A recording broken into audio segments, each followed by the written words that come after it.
The neighborhood looked like it had been pressed from a mold. Every lawn manicured to the same sterile perfection. Every mailbox a carbon copy of the next. But beneath the neat lines and white fences, there was tension you could feel in your teeth if you stood still long enough. It was a little after 6 on a Friday evening when I rolled down Willowbrook Drive, the setting sun throwing molten streaks across my windshield. My work shirt still smelled faintly of motor oil and steel dust, the scent of a 12-hour shift at Rodriguez & Sons Auto, the shop my grandfather built with nothing but a rusted toolbox and a stubborn refusal to quit. But tonight wasn't about work. Tonight was about her. I eased in my driveway, every muscle humming with the thought of what waited behind that garage door. With a thumb tap, the remote whirred to life. The door climbed slowly, like a theater curtain before the first act, revealing chrome that could catch the sun and throw it back hard enough to blind you. My 1967 Camaro SS, Hugger orange, deep enough to drown in. Every curve and edge the result of 18 months of late nights, calloused hands, and more than a few busted knuckles. She was my cathedral, my therapy, my one thing in the world I could shape into perfection. And then a voice cut through the moment like a blade. Somebody called the police. It came sharp from across the lawn, shrill, panicked, and carrying the unmistakable tremor of outrage. I turned my head and found her standing there, framed by the white picket fence like a portrait you didn't want on your wall. Brenda Wilson, president of the Willowbrook Estates HOA.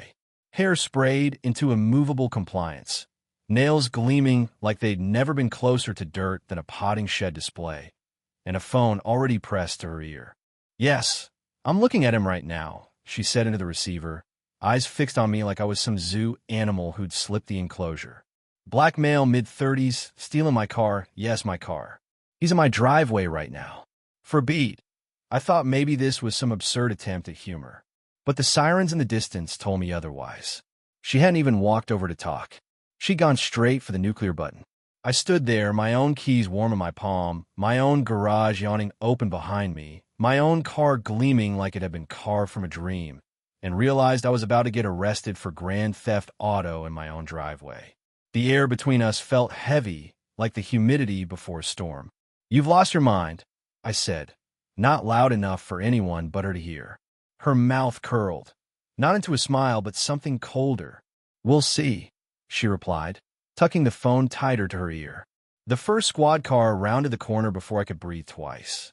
Lights painted the houses in spinning blue and red, turning the tidy street into a crime scene from a movie I didn't sign up to star in. 2 more cruisers followed, braking hard at the curb in front of my house. 4 officers stepped out. One of them, tall, calm eyes, years in his stance, approached like a man who'd seen enough bad calls to know this one smelled wrong already. "Evening," he said. "Got a report about a stolen vehicle at this address." I could feel the neighborhood watching now, faces behind curtains, the glow of cell phone cameras peeking through blinds. "Officer," I said, holding up my keys like a peace offering, "this is my car. In my garage. In my house." That's like saying I stole my own toothbrush. From the corner of my eye, Brenda moved closer. Not rushed, not apologetic, like a queen descending the steps of her palace. "That's him," she declared. "I bought that Camaro last week from a dealer in Phoenix. $45,000. They're shipping it here. Clearly, it arrived early, and he's a stop." My voice cracked the air sharper than I intended. For a moment, the only sound was the Camaro's engine cooling in the garage, ticking softly. I've been a mechanic my whole life. My hands tell my story, the scars, the oil stains that no soap can ever truly wash out. And in that instant, I knew this wasn't about a car. This was about power, control, and the kind of neighbor who could turn a peaceful street into a war zone with a single phone call. One of the younger cops shifted his weight, scanning between us. The veteran officer spoke again, measured. "Sir, can you prove ownership?" "I could do better than that," I said, reaching for my phone. "I can show you 18 months of proof, start to finish." I opened the photo album I'd built like a shrine. Rusted frame on a flatbed, bare chassis in the shop, engine mounts going in, paint reflecting the fluorescent lights like molten metal. Me holding a wrench next to my father, both of us grinning like fools when the new small block 350 fired up for the first time. The officer's brow arched. He scrolled slowly, the way people do when they're seeing something that changes the story they were told. And in that silence, Brenda's voice rose again. He's lying? Those pictures could be from anywhere. I have the purchase paperwork. Do you? The younger cop asked without looking at her. She froze, just for half a second. But I saw it, the flicker of doubt in her own theater performance. No, she finally said. It's processing. The veteran cop's gaze met mine, and I knew he saw the truth. But the damage was done.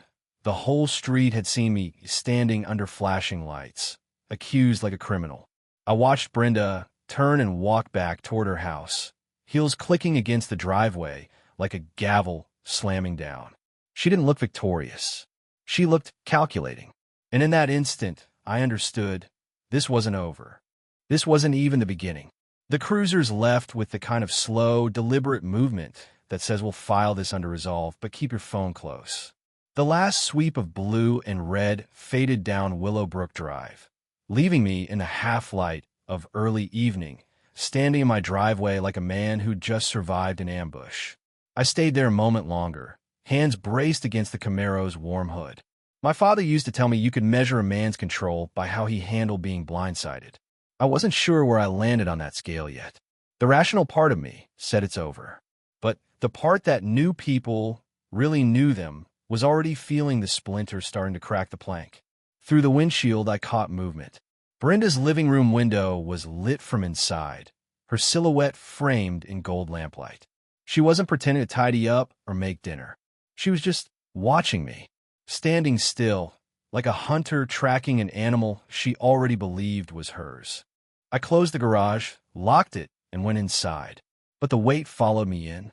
I tried to shake it off with the usual rituals: shower, leftover carne asada from the night before, a cold beer, while the baseball game murmured on TV.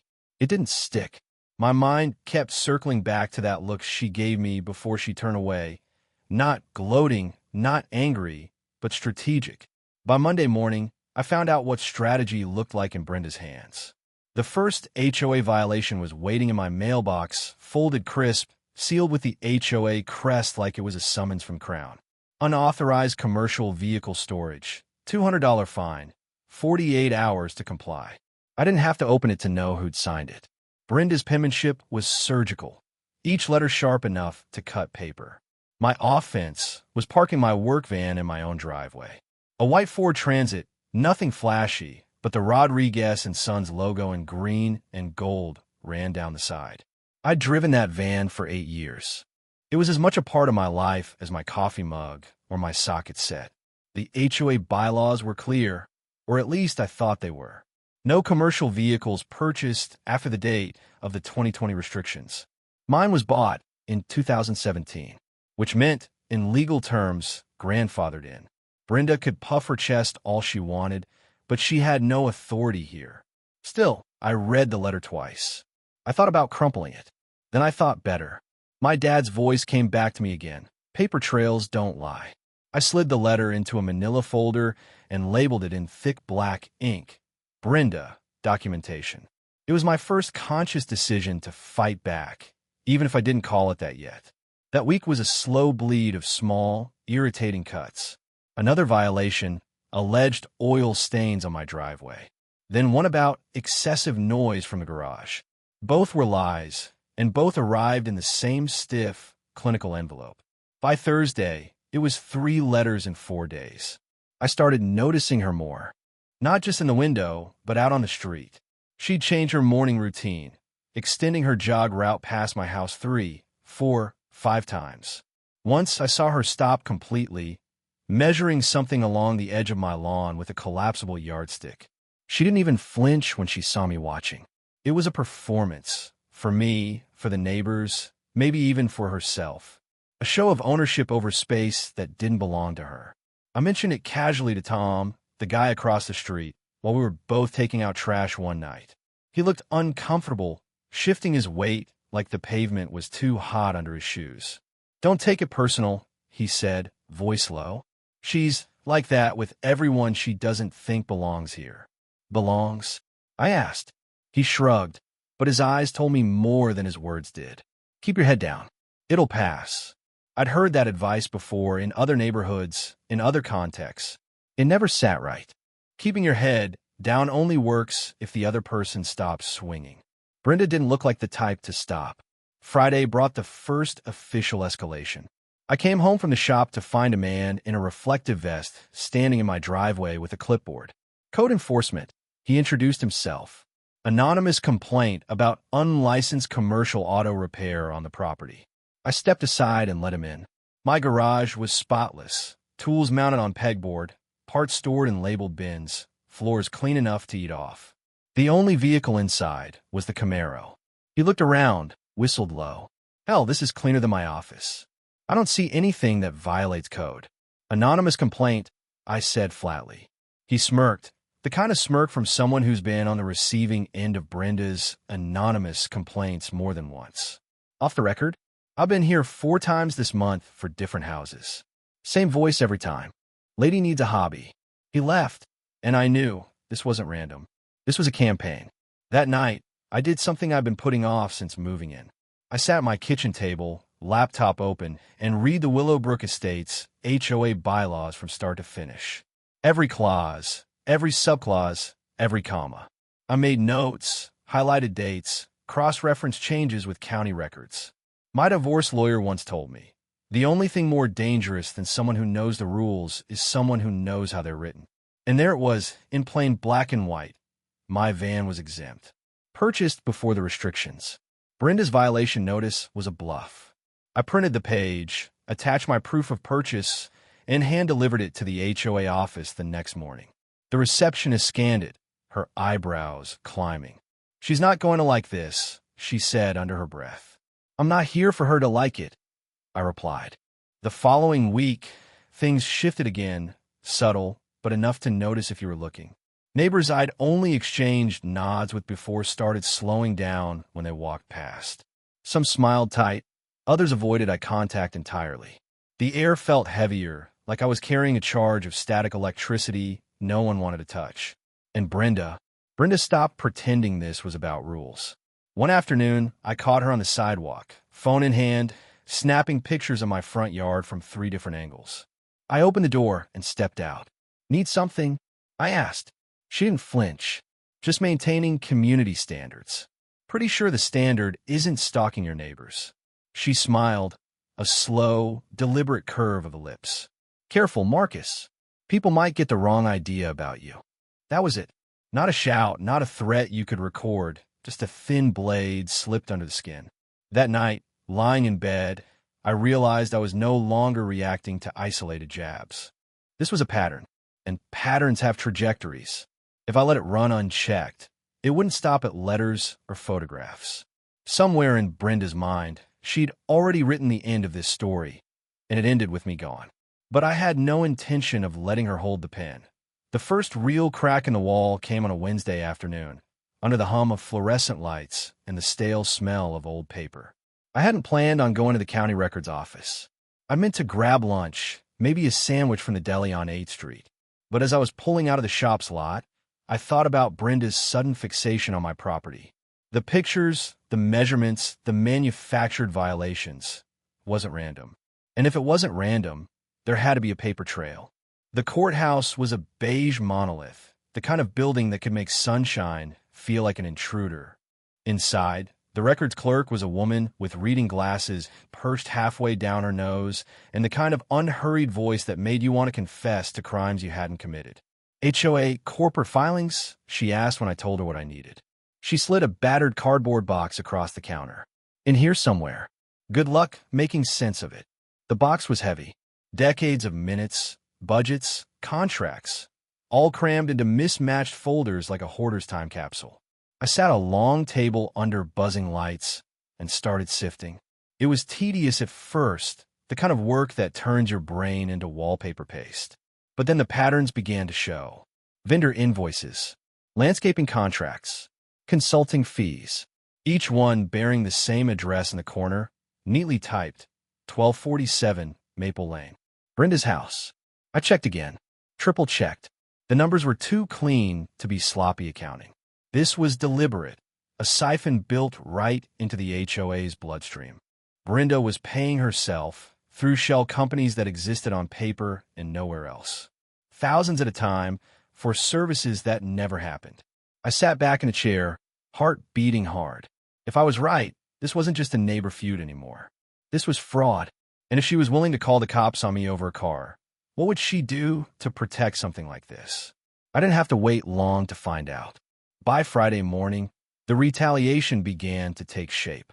I woke to a sound under my window, soft, irregular, like someone brushing gravel with their shoe. I pulled the curtain aside, just in time to see a shadow dart across the driveway. When I stepped outside, the air was cool and still. Too still. The nails caught the light first. Dozens of them, roofing nails, scattered in a loose arc exactly where my van's tires would roll out. I crouched, picking one up between thumb and forefinger. The metal was cold. Fresh. The camera I'd installed over the garage door 2 weeks earlier had a perfect angle. I pulled the footage on my phone, scrubbed through the timeline, and there she was, 2:14 a.m., hood up, moving like she'd memorized the space. She worked fast, glancing over her shoulder every few seconds. Not fast enough to blur her face. Brenda, my HOA president, planting nails in my driveway like she was sowing seeds. I didn't feel anger right away. What I felt was something colder. The slow, coiling realization that she wasn't afraid to cross lines most people wouldn't even approach. She wanted me out, and she was willing to play dirty enough to make it happen. That afternoon, I took the footage to Officer Morgan, one of the cops who'd shown up during the Camaro incident. He watched in silence, arms crossed, eyes narrowing just enough to show he'd already seen where this was going. "This is the kind of thing that doesn't stay small," he said finally. "Document everything. Keep the cameras rolling. People like her, they build a wall of little incidents until they think they got you boxed in. Then they make their move." "What kind of move?" I asked. He didn't answer. He didn't need to. 2 days later, the move came, in an envelope without a return address. The paper was cheap printer stock, folded once. "Your kind doesn't belong here. Leave now, or it gets worse. No signature, no fletish." Just block letters and a watermark I recognized instantly. The same watermark on the violation notices Brenda signed. It wasn't fear that hit me. It was the final piece sliding into place. This wasn't about noise or parking or even the Camaro. I was a target because I didn't fit her blueprint for this street, and because she thought she could make me leave before anyone noticed the cash she'd been bleeding from the HOA. I called my divorce lawyer that night, the one who'd taught me the value of paper trails. She listened, then said, "Marcus, you're not in a neighbor dispute. You're in a chess match with someone who thinks the board is hers. If you want to win, you'd better start thinking 10 moves ahead." The next morning, I knocked on Tom's door. He answered in sweats and a t-shirt, blinking like I'd pulled him out of a deep sleep. "I need to talk," I said. Over coffee at his kitchen table, I laid it out, the nails, the letter, the county records. He didn't interrupt, just kept drumming his fingers against the mug. When I was done, he let out a low whistle. "You know," he said, "you're not the first one she's done this to." He told me about the Hendersons, a young family who'd left after months of violations over their son's basketball hoop. About the Patels, cited weekly for cooking odors until they sold their house below market. Every time, Brenda's real estate sign had gone up within days, and every time, the buyer was some investor she just happened to know. The pattern was there, and I was next on her list. I went home and looked at the Camaro. The paint caught the light through the garage window, a deep orange glow that felt like defiance made tangible. She wanted to take my home, my work, my life here, the same way she'd taken it from others. And, maybe for the first time since this started, I felt something that wasn't dread. Resolve. That night, I cleared the workbench, pulled out a fresh notebook, and wrote Operation Brenda in block letters across the first page. If she wanted a war, I'd give her one. But it wouldn't be the kind she was used to, loud, messy, easy to twist in her narrative. This one would be quiet, documented, built piece by piece until the weight of it crushed her without me lifting a hand. The twist wasn't just that I'd fight back. It was that I'd stop thinking like her target and start thinking like her hunter. The first rule of a long game is patience. The second is knowing when to make it look like you're losing. I let Brenda think her noise violations and unauthorized vehicle fines were working. I paid nothing, just filed each one in the growing binder that now had its own dedicated shelf in my office. Every night, I'd flip through the pages like a deck of cards, reminding myself this wasn't about her anymore. It was about the pattern. 2 weeks after I'd started the notebook, I got my first unexpected ally. It was a Saturday morning, cool enough to see my breath when I opened the garage. Tom was standing at the edge of my driveway, coffee mug in hand. He looked around before speaking. "I've been talking to people," he said quietly. "There are more of us." He told me about Sarah Morgan, an accountant 2 streets over, fined for planting flowers without committee approval. About Mike Patterson, a retired corporate lawyer hit with a $500 penalty for replacing his own mailbox. About Linda Martinez, a teacher cited for having unsanctioned Halloween decorations. "She's been picking people off one by one," Tom said, "but she's never had more than one fight at a time. What if we gave her all of them at once?" That was the first spark. We met in Tom's garage that night, the air smelling of oil and pine from the workbench. 6 of us around a folding table, our chairs pulled close enough for our knees to knock. Everyone had brought something: violation letters, photos, emails, HOA meeting notes. I laid out the vendor invoices I'd copied from the county archives. Sarah's eyes went wide. "This isn't just sloppy bookkeeping. This is embezzlement with receipts." Mike leaned forward, his fingers drumming on the paper.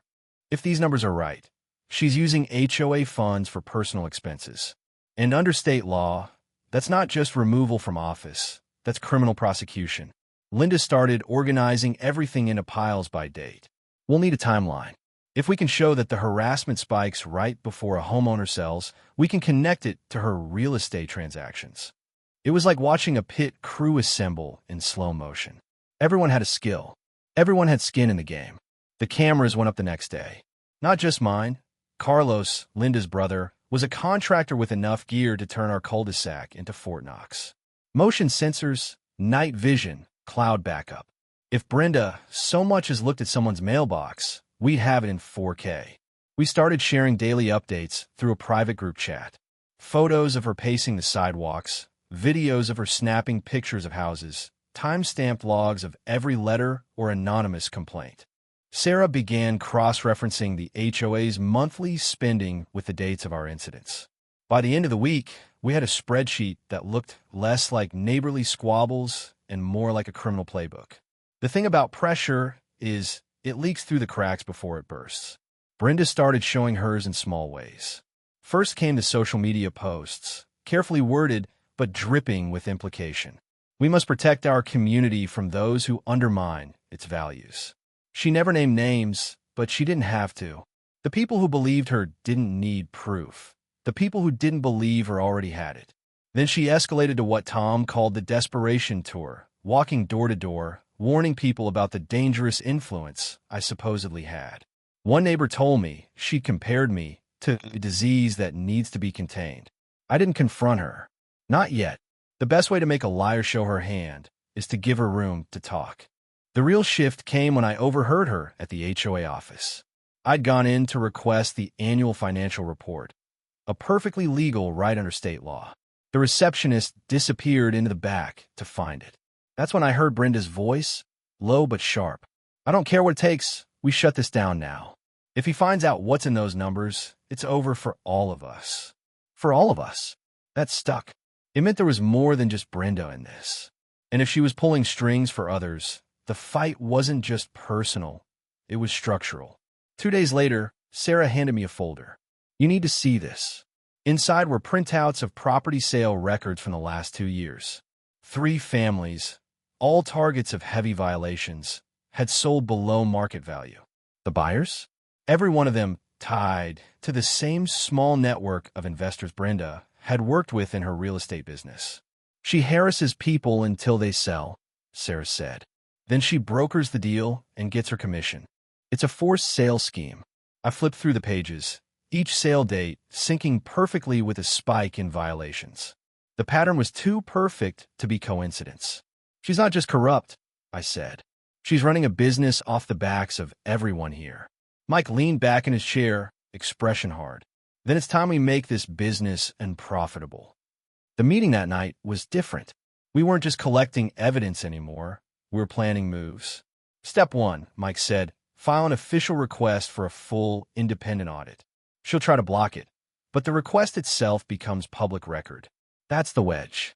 Step 2, Sarah added, is community outreach. We start knocking on doors, showing people the proof. Once they see the pattern, she loses her shield of silence.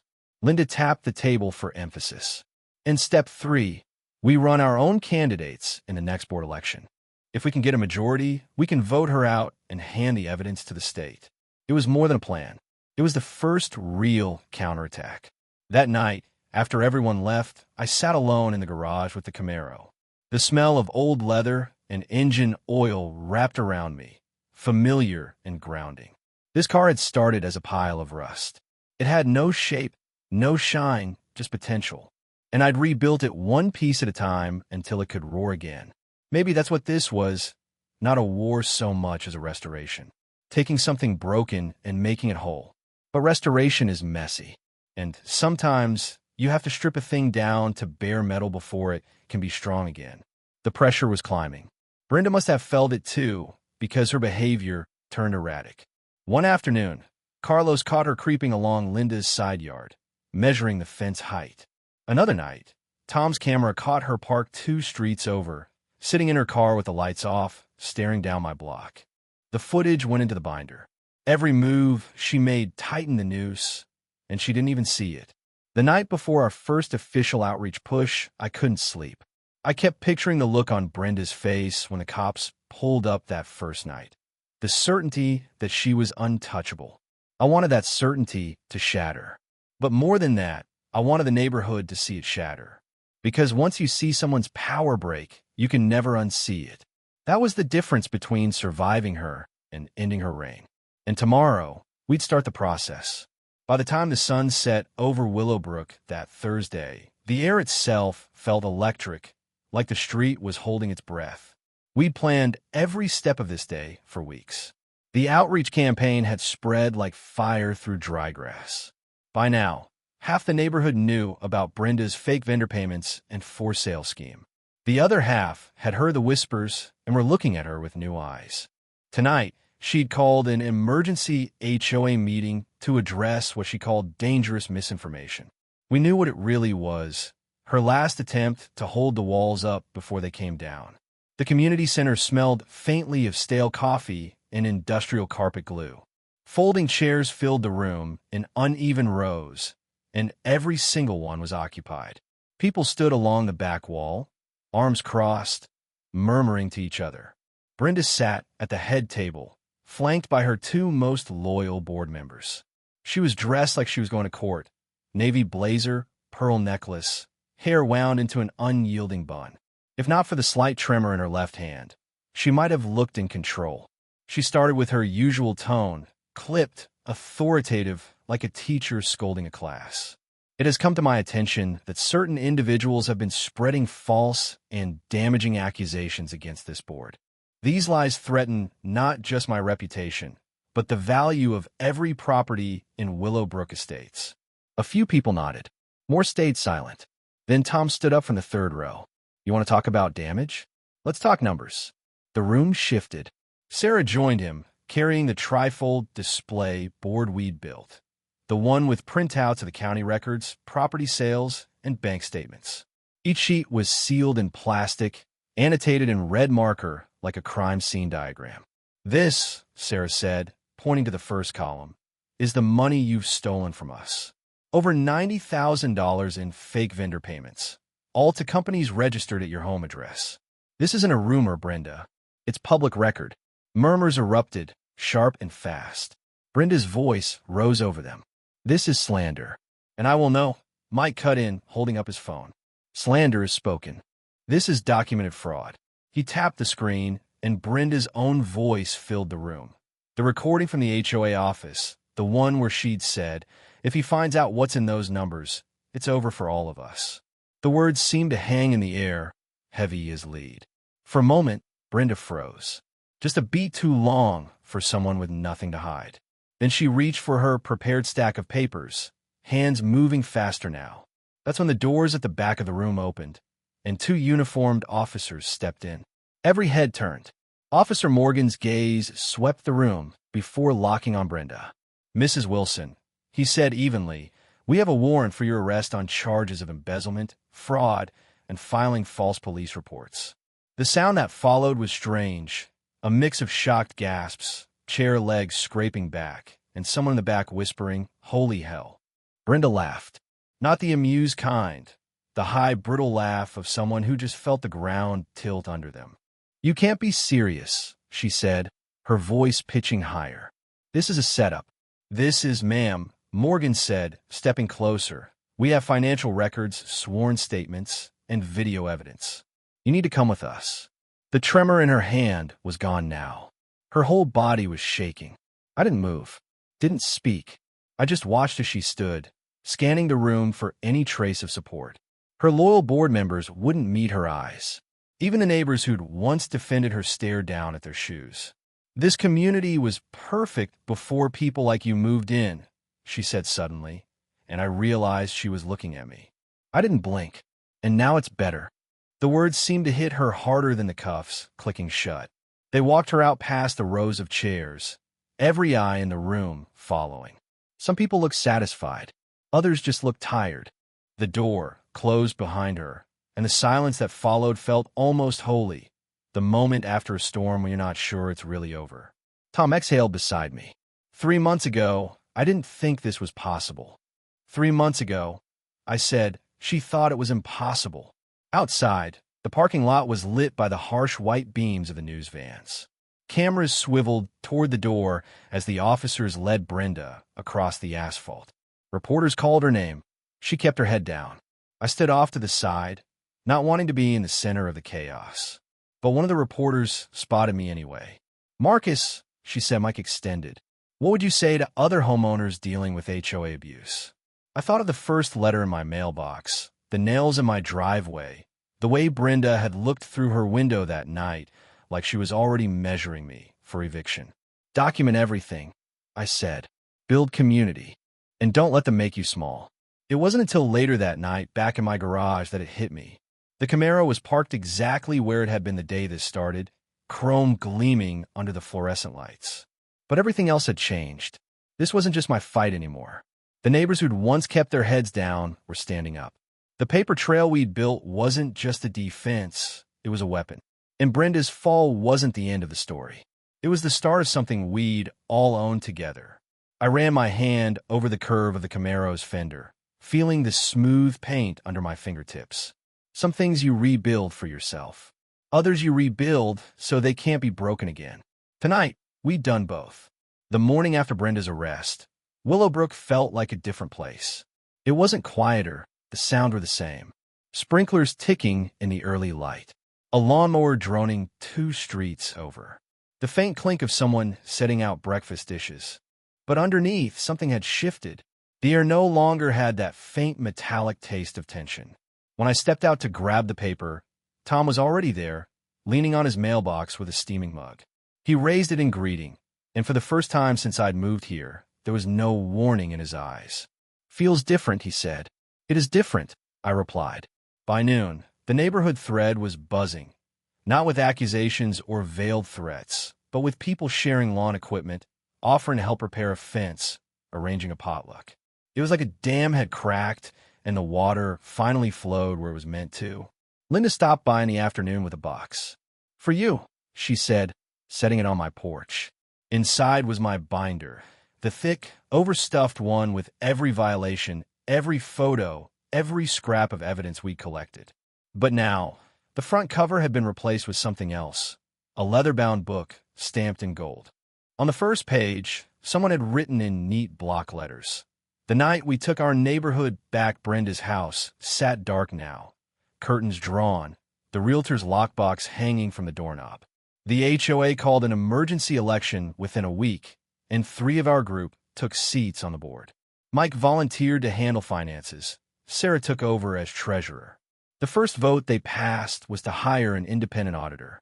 The second was to abolish the commercial vehicle clause. Brenda had used as her first weapon against me. One by one, the petty rules that had been sharpened into blades were dulled back into what they were meant to be: guidelines, not chains. The day the audit results came in, I stood at the back of the meeting room and listened as the accountant laid it out in plain terms. Nearly $200,000 misappropriated over 6 years. Enough for the DA's office to add charges to Brenda's case. The shock wasn't in the number. We'd suspected it was that high. The shock was in watching my neighbors' faces as they realized just how deep it had gone. People who'd once whispered, "Just keep your head down," now stared straight ahead, their jaws tight. We hadn't just been avoiding conflict. We'd been living under it. A month later, I was under the Camaro's hood when I heard footsteps behind me. It was Officer Morgan.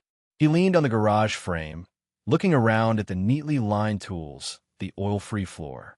"Hard to believe it's the same place," he said. "It's not," I told him. He nodded, as if he understood more than I'd said. "You know, most people fold. They move, they sell, they walk away. What you all did here doesn't happen often." "It shouldn't have to," I replied. He gave a small smile. "You might want to keep that binder, though. Never know when you'll need a reminder." We never saw Brenda again after the trial started. The last update I heard was that her plea deal fell through, and she'd be facing sentencing in the spring. Her name came up less and less in conversation, until eventually it didn't come up at all. But her absence had left something behind. Not a hole, but a space we could fill with something better. The streets started having block parties again. Kids chalked the sidewalks without anyone calling in a defacement complaint. Tom built a new fence without filing an application first. It was small stuff, but every bit of it felt like reclaiming ground. One evening in late summer, I took the Camaro out on the open road. The sun was dropping low, washing the asphalt in gold. The engine's rumble filled the cabin, steady and confident. I thought about how it had started, with a car in my garage and a neighbor who saw me as a mark. Now the same car was carrying me away from that chapter, the wind through the open windows smelling faintly of cut grass and barbecue smoke drifting from somewhere back in Willowbrook. The road stretched ahead, and for the first time in months, I wasn't watching the rearview mirror. Back home, I parked in the driveway instead of hiding it away in the garage. I left it there overnight, under the streetlight, the chrome catching the glow. No one said a word. Standing there, I realized something my father had told me years ago.